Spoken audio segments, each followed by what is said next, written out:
18절에서 20절까지의 말씀입니다.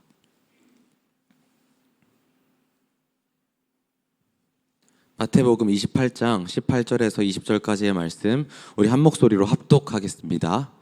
예수께서 나와 말씀하여 이르시되 하늘과 땅의 모든 권세를 내게 주셨으니 그러므로 너희는 가서 모든 민족을 제자로 삼아 아버지와 아들과 성령의 이름으로 세례를 베풀고 내가 너희에게 분부한 모든 것을 가르쳐 지키게 하라.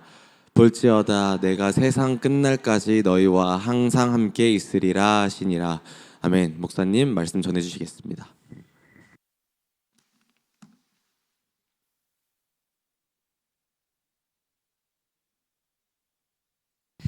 어제 저녁에 같은 제목으로 주님의 명령을 한번 살펴보았죠. 좀 다양하게 보았습니다. 오늘은 이제 전도의 명령에 집중해서 보도록 하겠습니다. 왜 전도가 필요합니까? 고린도전서에서는 그렇게 말하고 있습니다. 고린도전서를 펴볼까요? 19절을 먼저 보도록 합시다. 19절에 보니까 19절 아니라 21절. 자, 하나님의 지혜에 있어서는 이 세상이 자기 지혜로 하나님을 알지 못하므로 하나님께서 전도에 미련한 것으로 믿는 자들을 구원하시기를 기뻐하셨도다 그랬어요. 그러니까 하나님을 향해서는 우리 스스로는 모르는 거예요. 세상의 학문이 아무리 연구를 해도 하나님은 알 수가 없어요. 성경을 아무리 읽어도 택함받지 못한 자는 하나님을 몰라요. 지식은 있겠죠. 근데 그 지식도 자기 틀에 갇힌 지식이에요. 하나님의 참 지식이 아니고 자기 틀에 갇혀 있는 거예요. 그건 뭐 두말할 나위가 없어요. 그렇기 때문에 이렇게 이제 누가 그런 성경을 가지고 그 웹툰 드라마를 이렇게 하는가 봐요. 그런데 교회에 대해서 여러 가지 이렇게 해석을 하는데 가만히 들어봤거든요. 얘기를 들어봤는데 이분의 성경 해석이 그림이 그렇게 뭐 나쁘진 않다. 그런데 그 깊이가 곧 믿음에 있어서 하나님이 준 지혜에는 다가가지 않은 것 같다. 이게 가장 위험한 거다.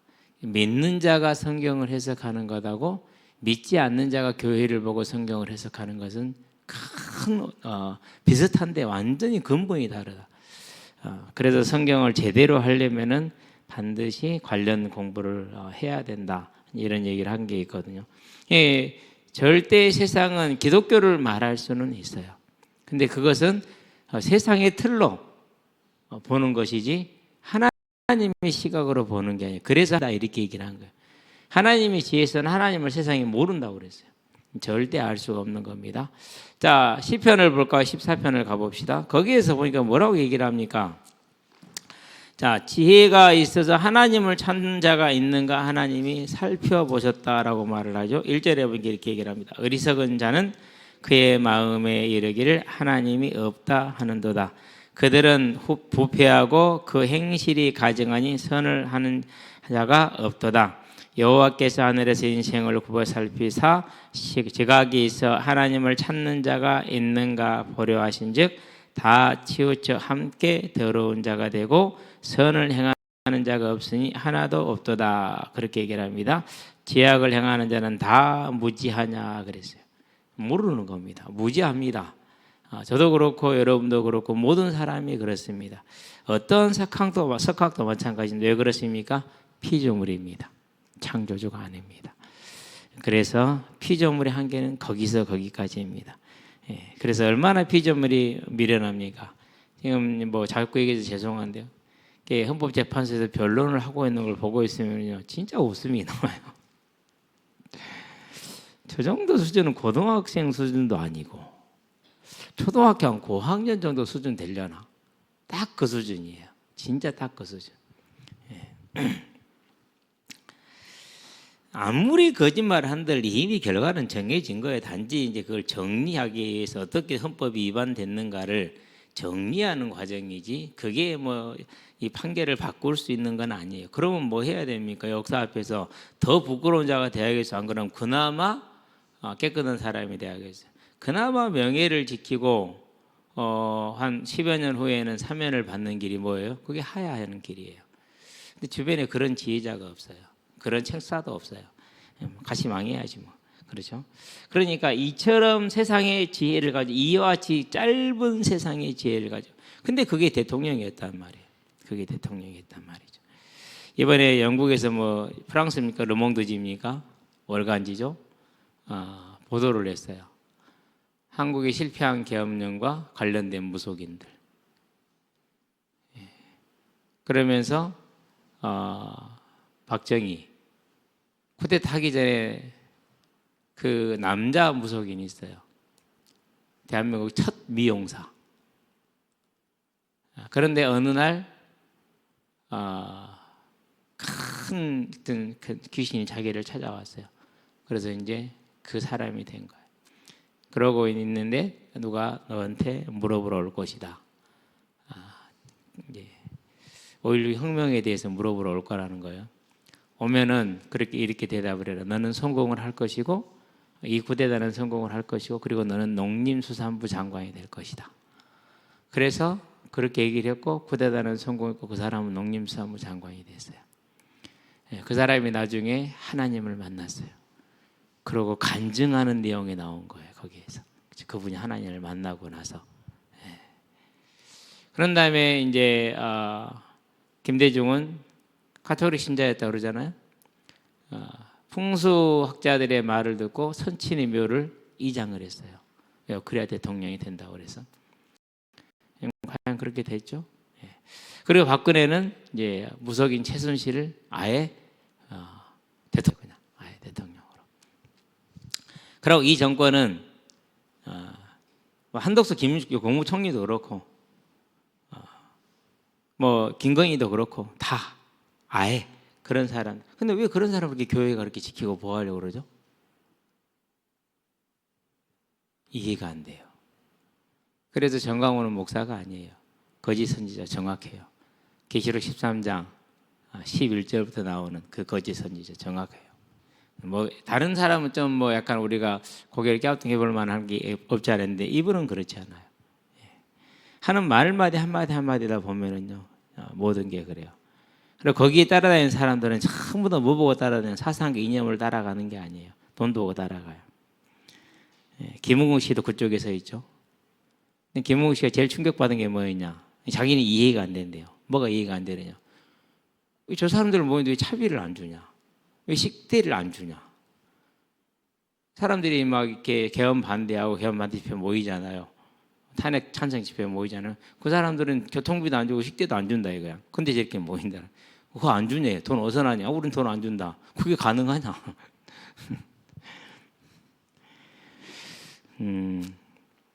그게 일부 기독교 세력이라고 이렇게 포장을 하고 있는 사람들의 모습이죠. 그 시선을 가지고 어떻게 하나님을 합니까? 그 무지함을 가지고 어떻게 하나님을 합니까? 그 어떤 것도 그거 말고 그 어떤 것도 어두움에 속해 있기 때문에 절대 무지하기 때문에 알 수 없습니다. 그래서 이제 복음을 말을 해야 되는데 로마서를 가볼까 가장 잘 설명을 하고 10장에서 보니까 이렇게 말합니다. 우리가 이제 쭉 앞에서부터 봐야 되는데 13절부터 볼게요. 누구든지 주의 이름을 부른 자는 구원을 받으리라. 여기서 누구든지라고 말하는 것은요. 그때 당시에는 유대인과 이방이라는 이게 개념이 가장 컸어요. 그래서 누구든지라고 할 때는 유대인뿐만 아니라 이방인도 이거예요. 저와 여러분은 누구든지 그럼 어떻게 생각이 되죠? 나쁜 놈도 좋은 놈. 우리는 그렇게 생각이 돼. 그죠? 근데 여기서 누구든지라는 것은 이방인이든지 유대인이 상관이 않는다라는 것이죠. 물론 당연히 그 안에는 나쁜 유대인도 있을 것이고 조금 선한 유대인도 있을 것이고 그래봐야 거기서 거기고 또 같은 것이지만은요. 그래서 누구든지 주의 이름을 부르는 자는 구원을 받으리라. 대단하죠? 그런데 그들이 믿지 아니하는 자를 어찌 부르리요? 듣지도 못한 이를 어찌 믿으리요? 전파하는 자가 없이 어찌 들으리요? 보내심을 받지 아니하시면 어찌 전파하리요? 기록된 바 아름답도다 좋은 소식을 전하는 자들의 발이여 함과 같으니라. 저와 여러분들의 발걸음이 아름다운 발걸음이 되기를 바랍니다. 항상 선교사님들을 위해서 우리가 이제 축도를 할 때 어떻게 합니까? 생명의 그 복음의 발걸음을 놓고 축복을 하는 이유가 거기에 있어요. 오늘도 저와 여러분들의 발걸음은 이 아름다운 발걸음으로 되게 만드시게 되길 바랍니다. 자, 그래서 전도는 절대 필요합니다. 우리가 전하지 않으면 전할 수가 없는 겁니다. 자, 세상이 완전히 어두워져서 이사야 60장을 볼까요? 좀 아시는 분들은 다 아실 텐데요. 그렇게 얘기를 하죠. 캄캄함이 만민을, 어두움이 세상을, 이렇게 얘기를 하고 있습니다. 자, 보라, 어두움이 땅을 덮을 것이며 캄캄함이 만민을 가리려니와, 이렇게 얘기를 했어요. 어두움이 땅을 덮고 캄캄함이 만민을 가립니다. 어둠이 땅을 덮는다는 것은 이제 계시록을 좀 이해하고 나니까 더 깊이 이해가 되는데요. 하나님을 알지 못하는 세상 권력이 앞으로 더 커진다는 겁니다. 가장 대표적인 것을 우리는 지금 보고 있습니다. 뭐죠? 미국이에요. 트럼프는 분명히 본인이 공화당 후보이기 때문에 보수 기독교 후보라고 얘기를 합니다. 그런데 실제로 오늘날 잘을 모르겠어요. 몇몇 기사를 본 것 뿐인데 미국의 보수 기독교는 지금 한국의 태극기 부대하고 성향이 거의 한 99% 같아요. 정상이 아니에요. 그러면은 왜 이런 상황이 더 가속화되느냐? 교회 오는 사람들이, 보수 기독교라는 사람들이 그런 형의 설교를 하지 않으면, 그러면은 교회를 떠나서 그런 설교를 하는 목사들을 찾아가 버린다라는, 그렇게 흩어진다라는. 그러니까 어쩔 수 없이 그렇게 되고 있대요, 지금 성향이. 이건 대단히 뭘 말하는 거예요? 한국 기독교나 미국 기독교나 또 다른 이념 우상을 교회 안으로 받아들이고, 그리고 거기에 있는 목회자들은 성공이라는 그 틀에 갇혀 있기 때문에 그걸 따라가지 않을 수 없는. 왜 그걸 따라가요? 거기에 대해서 뭐라고 말해야 됩니까? 차단막을 세워야지, 빛을 발해야죠. 교인이 떠나더라도 강력하게 자기가 그것을 외쳐야죠. 근데 그러지를 못하고 있다라고 얘기를 해요. 그래서 이제 지금 트럼프가 하고 있는 이 관세 정책은 이제까지 유지되어져 온 전 세계의 경제 질서를 무너뜨리는데 가장 이제 뭘 무너뜨리느냐? 중국하고 미국이, 또 러시아하고 소련하고 미국이 다른 게 하나 있어요. 뭐가 달랐죠? 우리 학생들 알아야 돼. 그런 정도 상식이니까. 뭐가 달랐어요? 세계 두 헤게모니였는데 다른 게 하나 있었어요. 소련하고 미국이 다른 게 있었어요. 뭐가 달랐죠? 딱 하나가 있어요. 그게 도덕성이었어요. 그거 하나였어요. 자, 선샤인 보셨죠? 이병헌이가 되게 멋지게 나오잖아요. 거기에서 이완익이 미국의 편을 붙지 않고 일본으로 붙게 된 계기가 뭐였죠? 신미양요 때 의병들이 저항을 하죠. 군인들이 저항을 하고 뭐 이제 각색을 했겠지만, 그래서 이제 그것들을 싹 잡아들였어요. 그리고 포로를 잡아가지고 미국한테 갖다 바쳤어요. 그래서 얘기를 합니다. 너희들은 다 떼졌어. 너는 특별히 내가 죽일 거야. 자기 다리 쏜 놈. 그래서 미군들이 왔어요. 와가지고 여러분은 죄가 없습니다. 가십시오. 여러분 나라를 위해서 이랬지 그건 죄가 아닙니다. 뭐예요? 그게 미국이 갖는 도덕성이었어요. 그래서 세계의 헤게모니를 이루고 있었어요. 근데 그 지금 도덕성을 땅에 내팽긴 지도자가 나왔어요. 누구예요? 그게 트럼프예요. 그의 정책과 사상의 문제가 아니라 이제까지 세계 질서를 유지해왔던, 미국을 가장 강성하게 만들어 주었던 그 헤게모니 질서의 도덕성을 땅에 내팽개 쳐버리고 오직 그냥 돈 하고 돌아다니는 놈 누구요? 그게 트럼프예요. 그래서 미국도 이제 그 위상이 이미 끝을 종언하는 대통령이 누구냐? 그게 트럼프라는 사실이. 이제 우리가 이제 다가가야 될, 맞이하게 될 세상, 특별히 우리 학생들 여러분들이 맞이하게 될 이 혼돈의 가중화된, 훨씬 가중화된 세상이 지금 이렇게 이루어지고 있고 생성되어 있고 나가고 있어요. 여러분 그걸 이해하고 있어야 돼요. 그래야 뭐 할 수 있어요? 볼 수 있는 눈이 있고 답을 성경으로 가질 수 있는 거죠. 이렇게 세상의 어둠이, 캄캄함이 만면을 덮습니다. 그러면서 뭐라 했습니까? 캄캄함이 만면을 덮을 것이요, 또 땅이 어둠의 빛이 땅을 캄캄한 만민을 가르는 이건 뭘 말하는 겁니까? 이제 방금 말했던 게 다 나와 있었어요. 그래도 이때 빛을 발해야 될 교회가 지금 하지를 못하고 있는 거예요. 어떤 목사님이신데 정광훈에 대해서 쫙 전부 다 정리했다. 저는 그걸 못 봤거든요. 뭐 저는 페이스북 이런 걸 잘 안 하니까. 근데 뭐 요지는 그래요. 장사꾼이다. 철저하게 돈을 쫓아가는 장사꾼이다. 완벽하게 돈만을 찾아가는 장사꾼. 그래서 그거 하는 사업들 전부 다 심지어는 딸을 동원해서 핸드폰 사업도 해요. 그래 거기에 가입하면 일반 요금보다 훨씬 비싸요. 그런데도 그 태극기 보낸 사람들은 열심히 가입을 해요. 그래서 한 달에 보통 한 20만 원 정도 지출이 되더라고요. 거기에 들어가면은 가만히 있어도. 그러니까 거기에 모인 사람들이 회원들이 한 8, 9만 그래요. 그럼 그 사람들도 매달 한 20만 원씩 돈이 나온다 생각을 해봐요. 29, 18, 18억인가요? 작은 돈이 아니죠. 그 돈이 1년에 1,000억이래요. 그런 돈이. 그 1,000억을 가지고 있으니 오직 하긴 그러니까 오는 사람들 교통비 주고 점심 먹여주고 뷔페도 체급으로 먹여주고 전부 다 어디로 모여라 먹었으니까 다 강원 와야 돼. 그럼 하는 번에 처먹고 안 온 새끼들도 있어 이렇게 얘기를 하더라고요. 이렇게 어두움이 만민을 가리게 됩니다. 제일 놀란 것은요. 작년에 왔던 이제 말레이시아 선교사님 부부가 저한테 그런 얘기를 해요. 우리는 그 사모님하고 제가 같은 목사님 밑에 있었잖아요. 광주에서. 제가 이제 목사님 은퇴했다는 소식을 이제 들었다고 얘기를 했더니 아니 다시 복귀했어요 그러더라고. 6살째 다시 복귀를 했대. 별로 아름답지 않은 모습이네요. 그랬는데 그래서 한번 가서 인사 한번 해야겠네 했더니 태극기 부대 됐어요 그러더라고. 예? 지금 열렬한 태극기 부대가 됐대요. 가던 생각 그나마 가보고 싶은 생각이 완전히 사라졌어요. 더 볼 일이 없겠구나. 안타깝습니다. 그렇죠? 자, 이것을 계시록에 본 게 뭐라고 말했습니까? 온 천하를 꿰는 자라, 속이는 자라 이렇게 얘기를 했어요. 그렇기 때문에 이 어두움과 무지가 강강딱 차인 이 세상에 뭐가 필요한 거예요? 가서 복음 전할 빛이 필요하고 소금이 필요한 겁니다. 그래서 복음의 특성은 뭐냐? 복음의 특성은 내가 믿는 게 아니에요. 주님이 저와 여러분을 찾아오신 거예요. 저와 여러분을.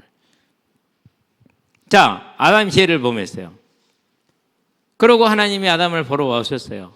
아담이 나가서 하나님 저 죄 지었어요. 탈립스 이렇게 했어요. 안 그러면 도망가 숨었어요. 도망가 숨었죠. 그럴 때 2장 9절에 뭐라고 그랬습니까? 창세기 3장 9절에 네가 어디 있느냐?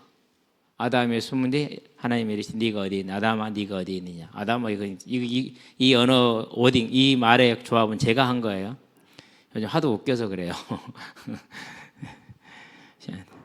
참 80년대 학생운동을 뭐 살짝 뭐 새끼손가락에 끄트리면 좀 당해놓고 있는 상태에서 세상을 보고 있으면서 이 군사독 정부가 무너지면 독재가 무너지면은 좀 평안하게 살려나 했거든요.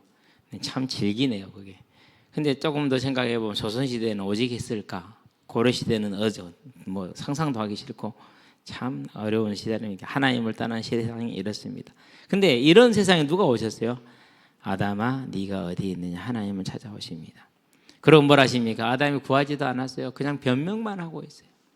그냥 나는 안 먹으려고 했는데 하나님이 내줬잖아요. 하나님이 안 줬으면 안 먹었다니. 저 여자만 안 해서 안 먹었다니. 항상 그렇습니다. 여자의 후손은 그럼에도 불구하고 이제 단순한 얘기 아니죠. 아들 예수를 자기 자신을 내어주시겠다라는 겁니다. 창조주가 피조물로 낮아지는 그 사랑은 부모의 사랑과도 비교할 수 없습니다. 그래서 이것을 뭐라고 그럽니까? 찾아오신 것은 사랑인 것이죠. 누구를 찾아왔습니까? 우리가 아직 죄인 되었을 때 하나님께서 그리스도를 십자가에 못 박으심으로 우리를 향한 하나님의 사랑을 예전 성경은 당신의 사랑이었던 것 같은데 확증하셨느니라고 말합니다. 자, 이렇게 찾아오신 게 복음의 특징이에요. 그래서 전도의 명령은 의무이지가 아니라 의무이자. 하나 써주세요. 특권이에요. 이 명령을 내릴 때 18절에 왜 이런 얘기를 하셨어요? 18절을 왜 하셨을까요? 하늘과 땅의 모든 권세를 내게 주셨으니 그러므로예요. 그러므로. 그건 왜 뭘 말합니까? 이 명령은 해도 되고 안 해도 되는 명령이 아니라는 거예요. 절대적인 거예요. 하늘과 땅의 모든 권세를 정권을 가지신 분의 명령인데 어찌 거절을 합니까? 어찌 거역을 합니까? 할 수가 없잖아요. 그렇죠? 공공의적 2를 해서 그 나쁜 놈으로 나왔던 배우 이름을 모르겠어요. 그 배우가 그런 얘기를 하대요. 자기가 1년에 받는 대본이 100개래요. 솔직히 여러분 책 100권 외울 수 있으세요? 1년에? 배우들이 그냥 하는 거 아니에요. 그거 다 외워야 하지. 외우는 게 아니라 그걸 캐릭터를 속수를 해야 되잖아요. 그야말로 극한 직업의 스트레스의 만땅이죠. 그런데 공공의적 2에서 나쁜 놈 역할을 하는 거예요. 근데 배우들 사이에 또 그런 게 있다면 나쁜 놈으로 출연하는 순간 배우 인생이 끝난다. 저놈 나쁜 놈 이렇게 되잖아요. 그렇죠? 우리가 몰입이 돼가지고 저는 나쁜 놈 이렇게 되잖아요. 그래서 자기는 완벽한 준비를 논리로 갖추고 내가 이 일을 못한다고 갔대요. 왜가 본인이 직접 간 이유가 아무도 안 만나준대요. 그 감독 자체, 감독은 성격이 그렇대요. 그래서 본인이 직접 가야 된대요. 갔는데 들어가자마자 하는 말이 야 계좌번호 줘봐. 그럼 바로 그냥 출연 전액을 그 자리에 입금을 시켜주더래요. 그러니까 그것도 적은 돈도 아니고 수십억을 딱 입금을 시켜준 거야. 거절해요 못해요? 그 출연료 하나 앞에서도 그 거절을 못하는데 출연료가 아니라 생명을 가지신 그 전권을 가진 주님의 명령에 우리가 어찌 거절하겠냐고. 이제 저와 여러분들요, 우리 삶이 다양하게 설명이 될 수 있어요. 저는 근데 이렇게 말하고 싶어요. 하나님의 복음을 전하는 것에 전념해라. 그러면은요, 그렇게 버겁고 힘들던 모든 것들이 다 작아집니다. 왜 작아지죠? 이 모든 것을 너희에게 더하시리라. 작아지는 거예요. 제가 하나님을 만나고 지금까지 30년 넘는 세월 동안에 살아온 방법이 그래요. 살아온 방법이. 내가 챙기고 내가 주인 되는 삶이 아니라, 물론 거기에는 이제 사모의 내조가 크게 있었겠지만, 그런데 그 내조를 이끌어가는 영적인 분위기도 중요하잖아요. 그게 뭐예요? 그게 그거였어요. 하나님의 명령에 절대 복종, 전념한다라는 것이죠. 그랬더니는요, 모든 문제는요 다 작아져요. 목회자에게 제일 큰 게 뭡니까? 그게 사역제입니다. 목회자에게 제일 큰 게 뭡니까? 그게 개척입니다. 아무것도 아니었어요. 차라리 내가 오늘 공차다가 수완이 막는 것이 더 어렵지. 그게 더 개척보다 수완이 막는 게 더 어려워. 수완이가 잡혀주니까 제가 잡으면은 그래도 막 거칠게 안 하거든요. 현준이 같은 경우 내가 잡고 가잖아요. 그럼 가만히 있어요. 얼마나 순한지 몰라요. 아니, 지금 아버지보다 나이가 많은데 어떻게 나하고 몸싸움을 하겠어요? 못하지. 그죠? 근데 우리 영훈이는 안 그래. 나만 만나면 씨름이야. 공하고 상관없어. 하여튼 만나면은 붙어보고 싶은가 봐. 근데 작년하고 올하고 영훈이 기운이 달라. 올해 내가 더 세더라고. 살이 한 10kg 이상 빠져버리니까 힘이 없어. 서로 힘을 안 쓰긴 하지만은, 저와 여러분의 인생이요, 적당히 할 때는 버겁습니다. 정말로 버겁습니다. 힘듭니다. 미칠 지경입니다. 이게 힘들어서 놓지도 못하고 하지도 못하고 그럽니다. 근데 올인하잖아요, 완전히 달라집니다. 정말로 세상이 수고하고 무거운 짐이 내려놔지는 가벼움이 생겨요. 해보시게 되길 바랍니다. 그렇게 여러분이 살아가게 되길 바란데요, 절대자의 명령이에요. 그래서 뭐라고 말했습니까? 너희도 가라. 저와 여러분도 가게 되길 바랍니다. 땅 끝까지 가라고 그럽니다. 사도행 1장 8절에. 근데 그걸 대리라고 얘기를 했어요. 그건 무슨 말입니까? 함께 하겠다는데, 함께 하는 것보다 더 큰 게 뭐죠? 앞서 가시겠다라는 것이죠. 자, 출애굽기 13장에 보니까 한번 가봅시다. 이걸 마지막으로 오늘 구절을 보도록 합니다. 이렇게 얘기를 합니다. 21절 보니까, 자, 출애굽기 13장 21절에 여호와께서 그들 앞에서 가시며 그랬어요. 낮에는 구름 기둥으로 그들의 길을 인도하시고 밤에는 불 기둥을 그들에게 비추사 낮이나 밤이나 진행하게 하시니, 낮에는 구름 기둥 밤에는 불 기둥이 백성 앞에서 떠나지 아니하니라. 그 하나님이 지금 하나님입니다. 우리를 안 떠나고 우리를 항상 앞서 계십니다. 이제 앞서가시는 주님을 놓치지 마시게 되길 바랍니다. 놓치면 안 돼요. 기도합시다.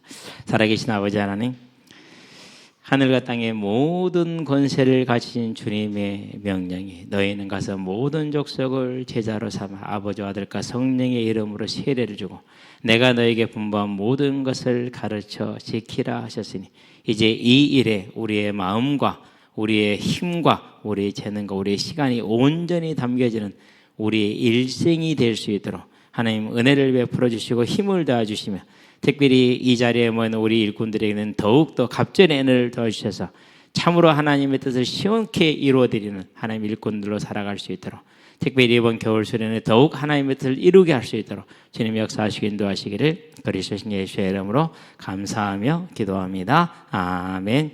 이제는 우리 주 예수 그리스도의 십자가 대속의 은혜와 독생자 예수를 죄인을 위해 아끼지 아니하고 내어주신 우리 하나님 아버지의 무한하신 사랑과 지금도 죄인을 생명과 의와 영화의 길로 인도하시는 성령의 내주교통 역사하심이 하늘과 땅의 모든 권세를 가진 주님의 명령에 순종하고 청종하기로 마음먹은 이 자리에 함께한 우리 모든 성도들 심령 위에 우리 다음 세대들의 심령 위에 지금으로부터 영원토록 함께 계실지어다. 아멘.